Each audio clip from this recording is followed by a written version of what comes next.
Di bawah langit cerah dan angin sepoi-sepoi, tawa riang 23 anak yatim pecah memenuhi udara. Hari itu, 3 Agustus 2025, Global Ihsan Relief Indonesia mengajak mereka keluar dari rutinitas penuh keterbatasan untuk menikmati sebuah perjalanan yang penuh canda, permainan, dan keceriaan. Bagi banyak orang, piknik mungkin hal biasa. Namun, bagi mereka, ini adalah momen langka. Sebuah hari di mana dunia terasa begitu ramah dan hangat.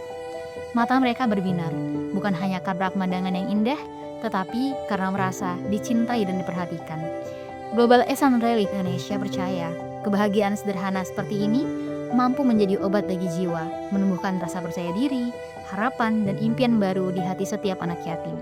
Terima kasih dari Wawan Ihsan, berkat uluran tanganmu telah terlaksana kegiatan piknik for Orphan Cluster 8 di Pantai Batayan, Ule Rubek.